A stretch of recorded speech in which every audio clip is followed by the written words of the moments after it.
Us in the How's sense. the Like, team? yeah, but like if they open, then we okay. No, we'll work through that. I think for the moment, it's probably time to celebrate and give space to obviously the team and the successes that we've been able to have over the sort of last 12 months. So we'll just reflect upon that, and then we'll make decisions in the next couple of days. And you'll be the first to know about it. Thank you so much, Andrew. Just the way David batted today, though, in that tricky run chase, the pace at which he batted, and how he helped Manus out. Does that kind of tell you, even if you can't find another David Warner, it's someone who kind of bats with that intensity?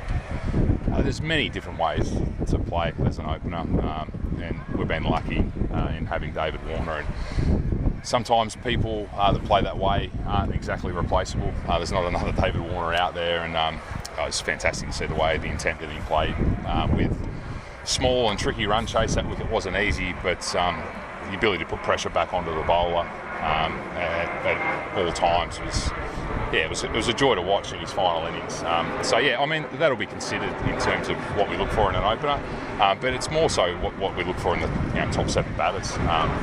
So you can have complementing skill sets within that and how they operate and function. But there's no doubt you want some players within that order that are able to put the pressure back on, and we've seen Travis Head do that with great success in the last 12 months also. Manus Labuschagne spoke about this earlier, that every time Steve Smith steps up in his batting order, he averages more from 5 to 4 to 3. Does that mean him talking about opening? Just your thoughts on that, and is that a possibility? Yeah, I think he had some strong thoughts yesterday on that. He made those public, so we'll consider all options. So it's nice to have him putting his hand up. I think there's a few others that weren't putting their hand up. So, it's Steve, it's at 3 or 4. Is pretty appetising also. So you've got to make sure you're not removing the strengths of the team in the search to fill a gap also. So there's a balance within that. Is that a good conversation? Have you had a conversation with Steve about that at all? Or was yesterday when he said that the first you weren't a business owner? No, he's mentioned it throughout the last couple of weeks. He's put his views forward, and we'll consider all options. Do you, just on this series at all, do you feel you've been pushed as hard, certainly in these last 2 tests, as for a while on home soil?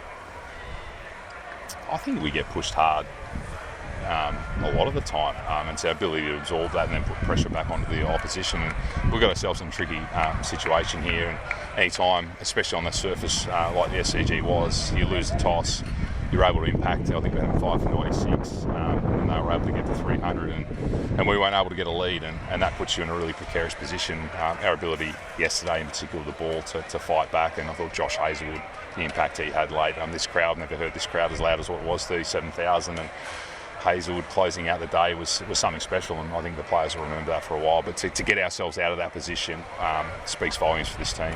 And when we are pushed, there's no doubt we can respond. You don't want to get in that situation in the first place. Let's not kid ourselves. So a bit of work to do there with the way we closed out with the bat. But Pakistan were good, and I think a lot of critics were talking about this being an easy summer with Pakistan coming out, and that was sort of the narrative that was built, but we had full respect for the opponent that was landing on the shores, and they delivered what we knew they could. The continued impact of Mitch Marsh at 6, I guess if we were having this conversation maybe 6 or 9 months ago, that would perhaps have looked an unlikely scenario to play out. Just a little bit on him and how he's continued on this golden vein since he's returned. Significant growth, and I think, I suppose, full credit goes to him and being comfortable with the way that he wants to play now. I think throughout his career he's probably ebbed and flowed between how others wanted him to play and saw him being able to play versus how he wanted to and his natural instincts, and he's been able to bring them to the fore. And I think the white ball successes have probably flowed into red ball. So full credit goes to him, and we encouraged him to play that way, and spoke about the balance of the top 6 or 7 batters, and he's incredibly important in his ability to push back and put pressure on. And we saw that at Headingley.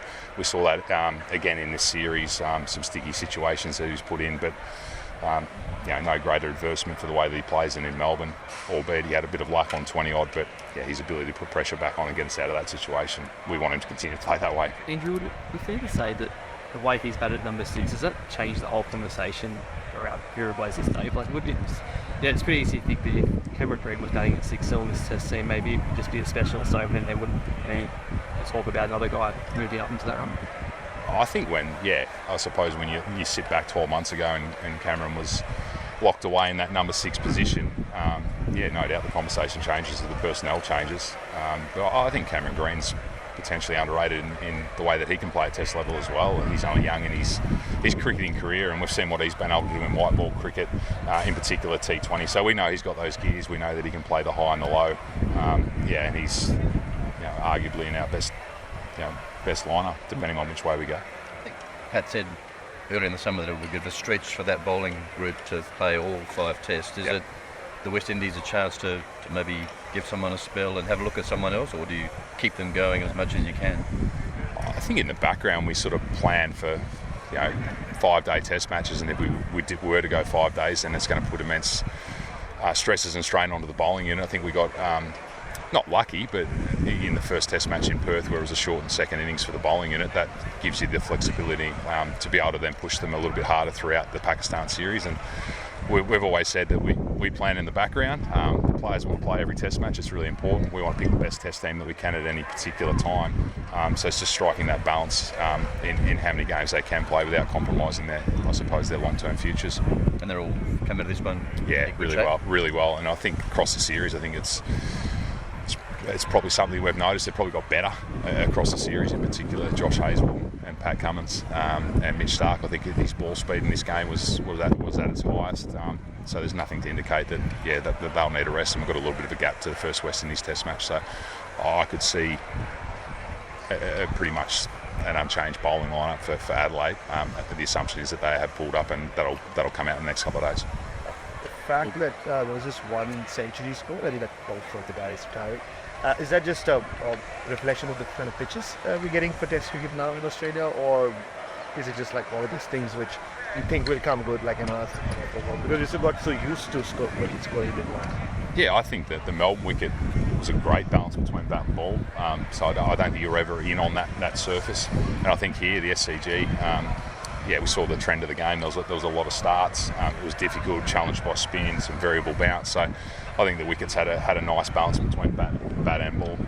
There was some 90s in there as well. So I mean, it's fine margins between what's a significant score, and everyone sort of has that landmark of 100. But I think there was some significant contribution. So there's no concern around the lack of hundreds. But I think it's probably more a reflection on the surfaces, definitely.